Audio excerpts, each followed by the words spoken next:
మేళాకి విచ్చేసినటువంటి రైతు సోదరులకి సోదరుమణులందరికీ ముఖ్యంగా నా నమస్కారాలు.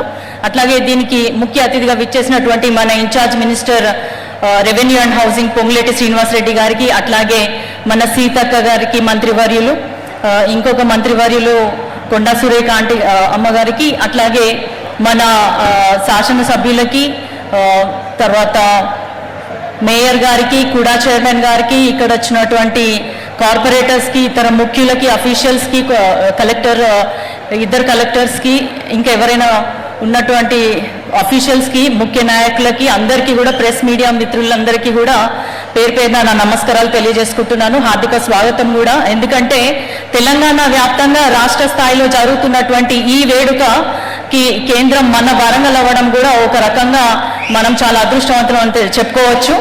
రైతు సంక్షేమ ముఖ్యోద్దేశంగా రైతులకు పెద్దపీట వేస్తున్నటువంటి మన ప్రభుత్వం, కాంగ్రెస్ ప్రభుత్వము, మన ముఖ్యమంత్రి శ్రీ రేవంత్ రెడ్డి గారు, వారి ఉద్దేశం ఏంటంటే మనం ఎంత కష్టపడ్డా సరే మనకి కడుపు నిండా అన్నం పెడుతున్నటువంటి రైతులు ఎక్కడ కూడా కష్టపడొద్దు అన్న ముఖ్య ఉద్దేశంతో మన రాష్ట్రం అప్పుల పాలైనా కూడా రైతు సంక్షేమ పథకాలు ఏది ఆపకుండా ఒకటేసారి రైతు రుణమాఫీ చేయడం కూడా చాలా పెద్ద విషయం.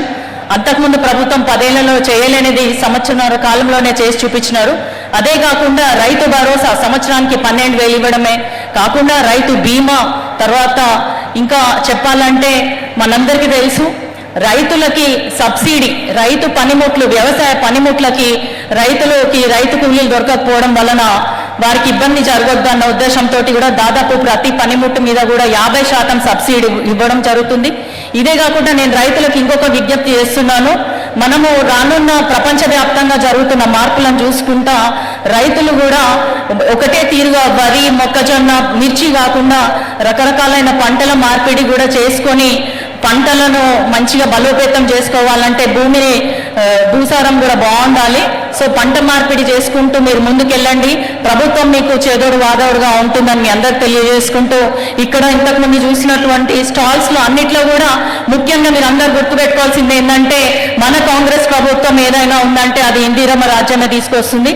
ఇక్కడ మహిళలనే ఓనర్స్ని చేస్తున్నాము కాబట్టి చాలా వరకు పథకాలన్నీ కూడా ఇప్పుడు మనం చూసుకున్నట్టయితే సన్న బియ్యం బోనస్ కానీ, రైతులకి మన ఎంఎస్పి కానీ ఇవన్నీ రావాలి అంటే వారి ధాన్య సేకరణ కోసము ఏదైతే ఐకేపీ సెంటర్స్ ఉన్నాయో వాటన్నిటికి కూడా మహిళలనే చూసుకుంటున్నారు.